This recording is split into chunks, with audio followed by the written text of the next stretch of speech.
O sa sige ho, kain na kayo. O yan ho, kaunting kanin, hapunan ho are.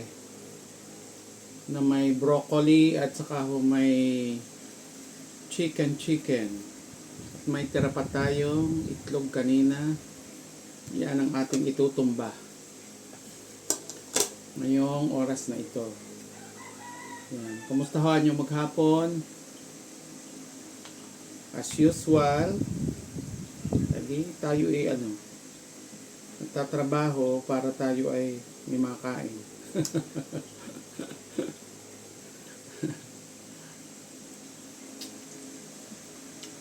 Masarap ang timpla ng chop suey na ito. Chop suey na paalangan.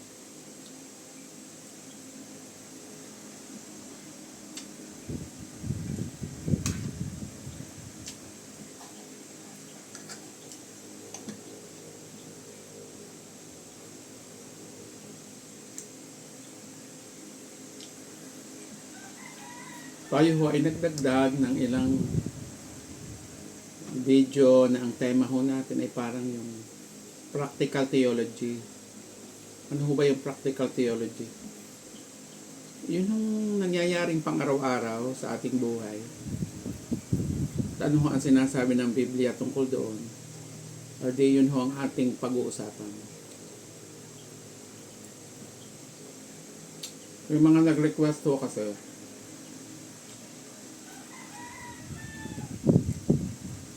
tulad ho ng ating iniuna na topic, ano ho, ay practical ho talaga yun. Na tayo ay huwag maging tamad.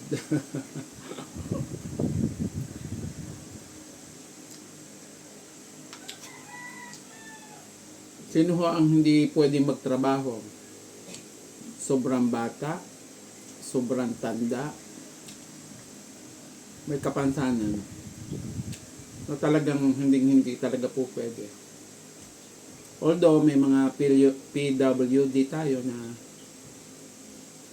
kakapaghanap buhay pa rin naman.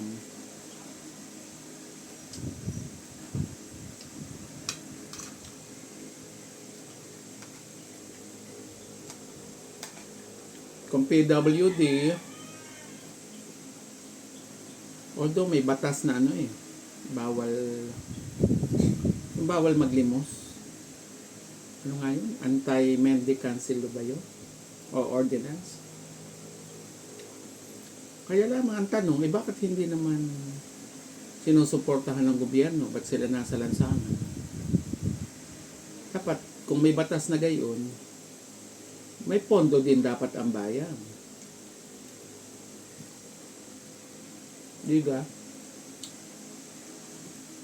Kung saan sila titira, anong pagkain nila.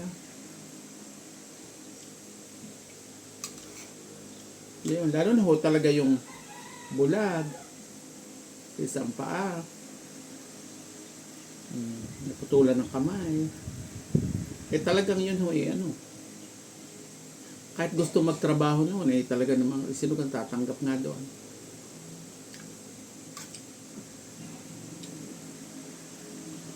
Pero kung tayo ho ay malakas pa sa kabayo,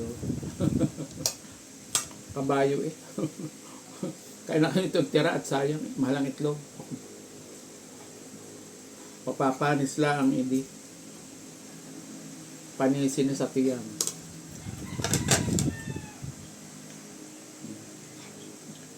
Ibig ko sabihin, ay kung talaga may ganong mga batas na bawal maglimos, di dapat ang gobyerno nag-iintindi sa mga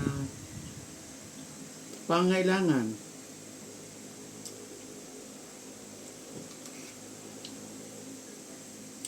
May suggestion ko lamang.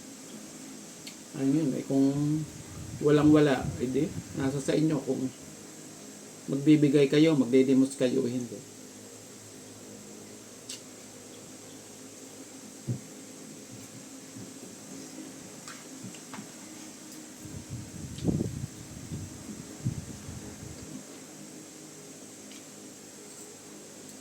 Kung susundin mo ang panlasa, talaga naman masarap kumain ng maraming kanin eh.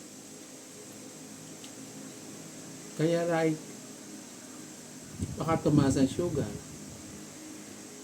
Diba?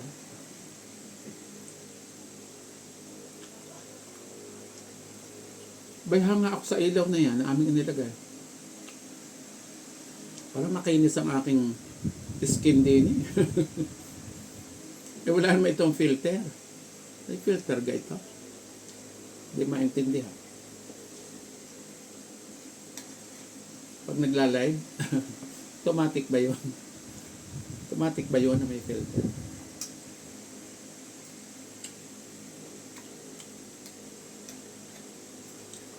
Ganun ho yun. So pag-uusapan ho natin, siguro every other day, magre-record ako tungkol sa manugang, tungkol sa biyanan, tungkol sa buhay may asawa, tungkol sa relasyon ng magulang at anak, tungkol sa relasyon sa kapitbahay.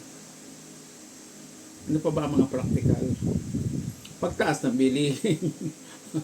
Practical talaga yun. Di maiwasan eh.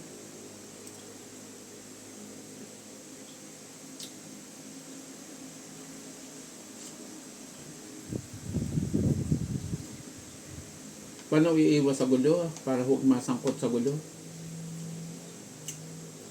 May mga tao na lagi nasasangkot.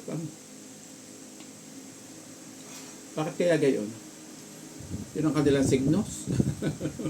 Sabi ng matatanda. Hanggang kanilang signos.